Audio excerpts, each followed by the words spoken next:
You know what to do. You've known for a while. You might have the plan written down somewhere. You've thought it through. You've started it before. And yet here you are, still not doing it. That's not a motivation problem. It's a discipline problem. It's not procrastination in the way most people define it. And it's definitely not a you problem. What's actually happening is something researchers call execution drift.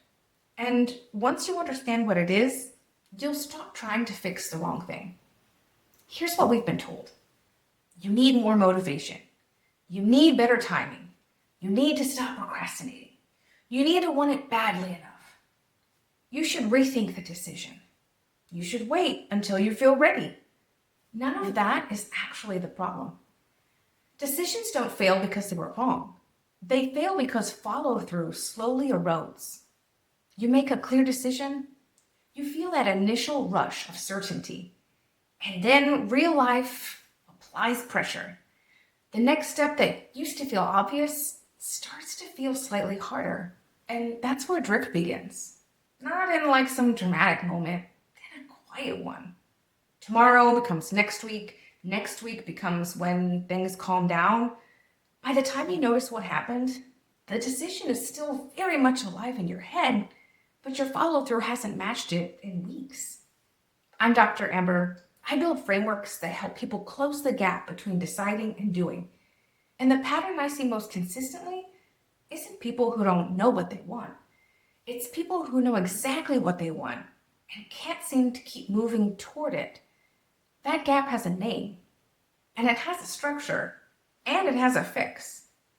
The reason execution keeps breaking down in the same place is because it follows a predictable cycle, 4 stages, and most people only ever see the last one. It starts with a decision spark. You decide what you want to do. The path feels clear. Energy is high because the decision is still close to that moment of clarity that you had. Then friction appears. Time gets tighter, energy starts to drop. The task feels less convenient than it did when you first decided. The action is still possible, just no longer effortless. And here's where the real problem happens. Delay gets rationalized.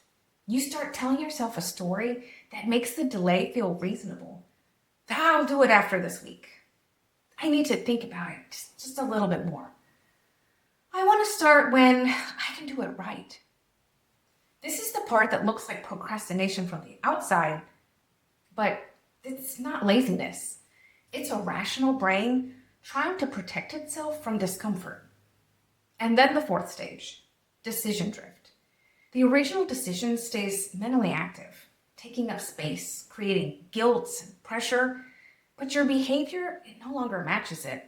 You revisit it, you rethink it, you feel the weight of it without moving it forward. That's the cycle. And most people try to fix it by pushing harder at stage 4 when the real interpretation needs to happen at stage 2 or 3. So what actually interrupts the cycle? That's when I built the Hold Reset. 4 steps you can return to anytime follow-through starts slipping. Not a checklist you complete once, a reset you use when drift starts. H is hear the drift. Most execution problems are caught too late because we're not looking for them early enough. Delay feels like bad timing. Replanning feels like being thorough. Avoidance feels like waiting for the right moment. Hear the drift is about catching the earliest signal before it hardens into a pattern. What am I postponing right now? What pattern is starting to repeat? That's the questions. But hearing it isn't enough, which brings us to O, own the decision. When friction shows up, the most common response is to reopen the decision itself. Was this actually right? Is now really the time? Maybe I should rethink it. But reopening a decision you already made doesn't move you forward. It just drains energy you needed for execution. Own the decision means returning to what you already chose and why it mattered before the friction changed how it felt. Then L, lock the next step. Execution stalls when the path feels too wide. The whole project lives in your head, and the sheer size of it makes starting feel impossible. Lock the next step is about shrinking the path to one visible move. It's not the plan, not the finish line, the next action. Specific enough to begin, small enough to actually do it in one sitting. And D, defend the follow through. A clear next step still needs protection because friction doesn't stop showing up just because you've identified what to do. Defend the follow through means putting structure around the action before the real world starts pressing against it. When will it happen? Where will it stay visible? What's most likely to get in the way? And how do you reduce it now, not later? 4 steps. Hear, own, lock, defend. Hold. And the goal isn't to make execution feel intense, it's to make it repeatable. Here's what the research actually says about this. Motivation fades within about 72 hours of making a decision for most people. Follow through that depends on motivation alone restarts an average of 4 times before it sticks.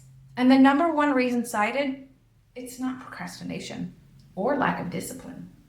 It's that the decision was never reinforced once friction appeared. Reinforcement, that's the word. Not willpower, not discipline, reinforcement. Structure around the decision that keeps it moving even when you don't feel like it. That's what Hold is, a reinforcement system. Execution Refined is the workbook I built around this framework. It walks you through the full execution erosion cycle, the Hold reset with reflection prompts for each of those steps that we just went through, practice scenarios, a 30-day execution commitment, and a weekly review system so you can track where drift shows up most in your own patterns. Because the goal isn't perfect execution, it's repeatable follow through. That's where personal growth actually happens, not in one big push. In the consistent pattern of catching drift early, owning the decision, locking in that next step, and defending the follow through. And once you can see your own drift pattern clearly, the reset gets faster every time you use it. It's linked in the description. Now, tell me in the comments, which stage of the erosion cycle do you recognize most in yourself? Is it in that decision spark, the friction, the rationalized delay, or the drift? If this gave you something useful, like this video and subscribe. I put out frameworks like this every week for people who are done replanning the same decision. And as always, reflect deeply, grow boldly, refine endlessly. See you in the next one.